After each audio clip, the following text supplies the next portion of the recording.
আসসালামু আলাইকুম। আজকে আমি আপনাদের দেখাবো ইনফিনিক্স হট 50 প্রো প্লাস। এটার প্রবলেম ডিসপ্লে ব্রোকেন। তো আমরা ডিসপ্লে চেঞ্জ দেখাবো, যেটা কিভাবে ডিসপ্লে চেঞ্জ করতে হয়। আমরা সর্বপ্রথম হিট দিয়ে নিছি, এখন এটা ব্যাটারি কভারটা রিমুভ করে নেব। তো স্টিলের অথবা আপনারা চাইলে গ্রিলের উপরে যে পেপারটা থাকে ওইটা দিয়েও আপনারা কাজ করতে পারবেন। আমাদের কাছে ওপেনার আছে, যার কারণে আমরা ওপেনার দিয়ে কাজ করতেছি। তো এরপরে আমরা সুন্দর করে এমনভাবে আমরা ওপেনারটা ইউজ করব, অথবা যেটা দিয়ে আমরা ব্যাটারি কভার খুলবো সেটা খুব সাবধানতার সহিত আমরা ব্যবহার করব, যাতে করে যেন ব্যাটারি কভারের কোনো রকম রং চটে না যায় বা ক্ষতিগ্রস্ত না হয়। তো এই জন্য আমরা সুন্দর করে এটা খোলার চেষ্টা করতেছি আর হট গান দিয়ে হিট দিচ্ছি, যাতে করে আমাদের যে ব্যাটারি কভারের নিচে যেই আঠাটা আছে সেটা নরম হয়ে যায়। এর সাথে আমরা কন্টাক্ট ক্লিনার অথবা আপনারা চাইলে থিনার ইউজ করতে পারবেন, যাতে আঠাটা রিমুভ হতে সাহায্য করে। তো আমরা সুন্দর করে খুলে নিচ্ছি। দেখেন চারের সাইডে গ্লাস প্রোটেক্টরের যেই প্লাস্টিক থাকে সেটা দিয়ে আপনারা চাইলে কাজ করে নিতে পারবেন।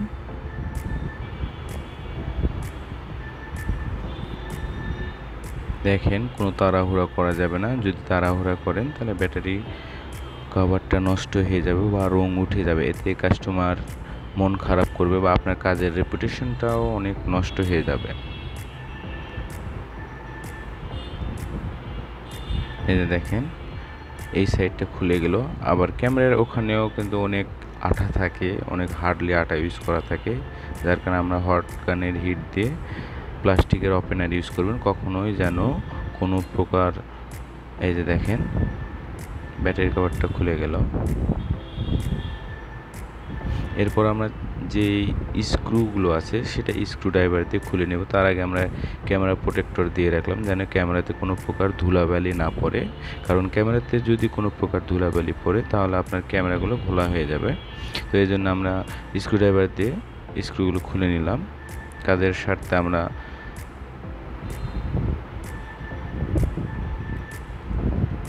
এই যে পিছনের সাইডের স্ক্রুগুলো আমরা খুলে নিচ্ছি। এখন প্লাস্টিকের ওপেনার অথবা সুন্দর করে আমরা টুইজার দিয়ে এই যে বডিটা আমরা খুলে নিচ্ছি, যাতে করে আমরা যেন মাদারবোর্ড বের করে নিতে সুবিধা হয়। ব্যাটারি কানেক্টর, এটা সাব পিসিবি কানেক্টর, এটা ডিসপ্লে কানেক্টর, যদিও বা একই সাথে এটা থাকে। আর সাব পিসিবির পিছনের সাইড, যেটাকে আমরা সাব পিসিবি বলি বা আপনারা চার্জিং লজিক বলেন, এটা রিঙ্গার থাকে। এটা হলো আপনার সিম স্লট। এটা হলো আমাদের ডিসপ্লে। হ্যাঁ, এই ডিসপ্লে আমরা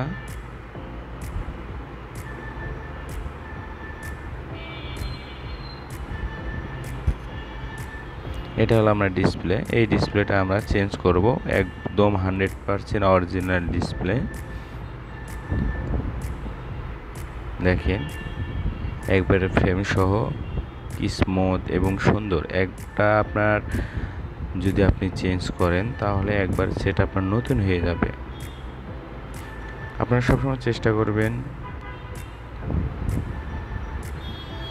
হাউজিং সহ ডিসপ্লেটা চেঞ্জ করার জন্য। এই দেখেন আমরা সাব পিসিবি খুলতেছি, ওটা আপনার ফিঙ্গারপ্রিন্টের যেই এটা সাব পিসিবি, এটা সাব পিসিবি, এটা ভাইব্রেটর,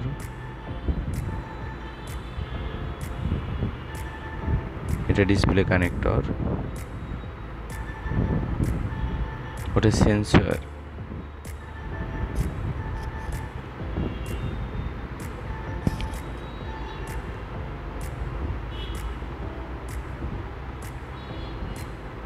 এটা মাদারবোর্ড। আমরা মাদারবোর্ডটা খুলে নিলাম। দেখেন মাদারবোর্ডটা খুব সুন্দরভাবে খুলে নিছি। এটা স্পিকার বা রিঙ্গার বলতে পারেন। এখন আমরা ব্যাটারিটা খুলে নেব হট গান দিয়ে সুন্দর করে হিট দিয়ে। ব্যাটারি ওপেনার দিয়ে আমরা ব্যাটারি খোলার চেষ্টা করতেছি। চাইলে আপনারা থিনার ইউজ করবেন। এই আমরা থিনার ইউজ করতেছি যাতে ব্যাটারির নিচে আঠাটা খুলে যায় বা নরম হয়ে যায়। ব্যাটারিটা খুলে গেল এবং আমরা টুইজার দিয়ে এটা সমান করে দিচ্ছি যেন ব্যাটারি উঁচু নিচু না হয়। দেখ খুব সুন্দরভাবে এটা সমান হয়ে গেল। আর এটা 26 সিবি রেবন অথবা আপনারা চার্জিং রেবনও বলতে পারেন।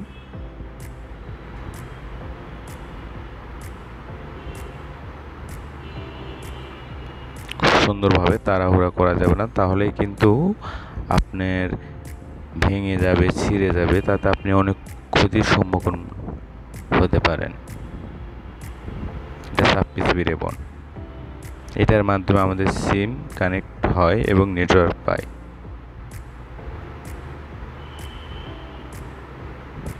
এখন আমরা ডিসপ্লে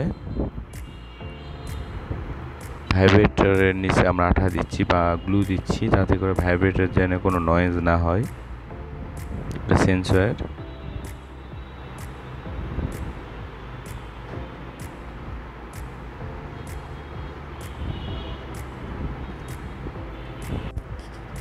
এটা সাব পিসিবি। তো আমরা সাব পিসিবি খুব সুন্দরভাবে বসাবো।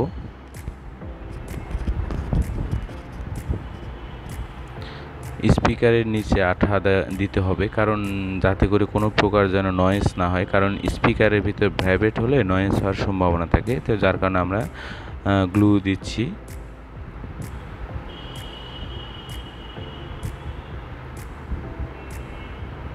এরপর আমরা মাদারবোর্ডটা ইনস্টল করব হাউজিংয়ের ভিতর। এটা খুব সুন্দরভাবে, কারণ এটা অনেক হার্ডলি থাকে, তো যার কারণে বসাতে একটু সময় লাগে, যার কারণে একটু সাবধানতার সহিত বসাবেন।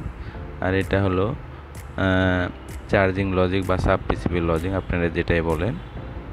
এটা খুব সুন্দরভাবে বসাবেন। দুটো কানেক্টর আমরা লাগাই দিলাম, চার্জিং এবং ডিসপ্লে কানেক্টর।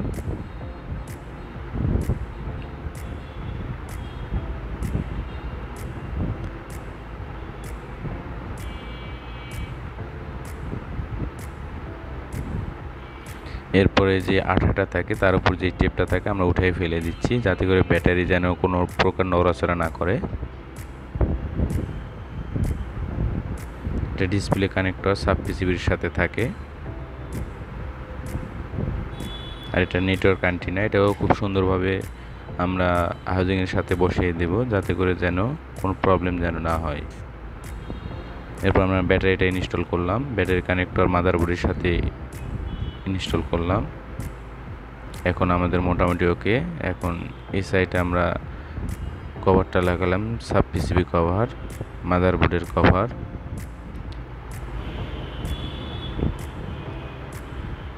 এটা ডিসপ্লে ক্যামেরা টেপ।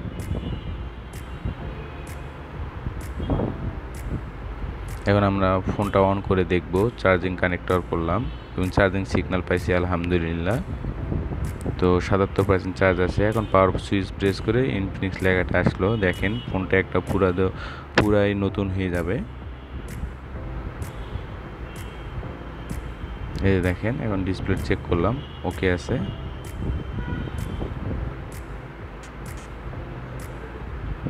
এখন আমরা ফিটিং দিয়ে দেব, স্ক্রু ড্রাইভার দিয়ে স্ক্রুগুলো লাগাই দিব। দেখেন আমরা স্ক্রুগুলো লাগাই দিচ্ছি।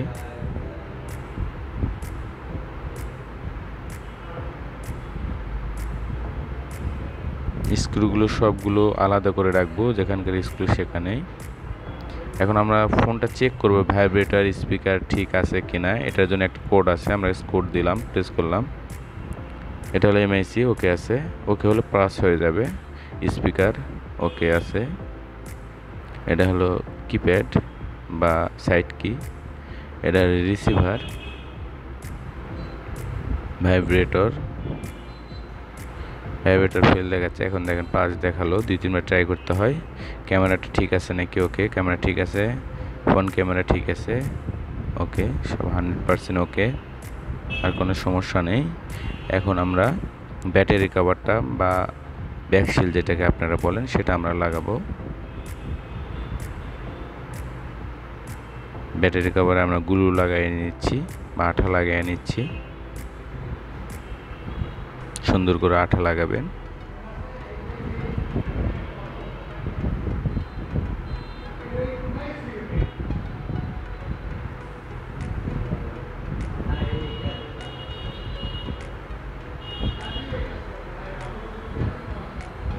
আঠাগুলো আমরা লাগিয়ে নিচ্ছি।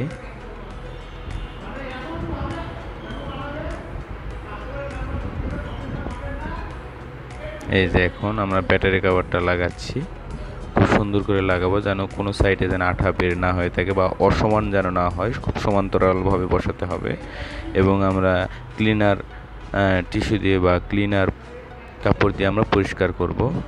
দেখেন ফোনটার লুক খুব সুন্দর হয়ে গেছে। এখন আমরা এটা অ্যাটাচ করার যে আমাদের মেশিনটা আছে তার ভিতরে দিয়ে দেব। অ্যাটাচ হয়ে গেল।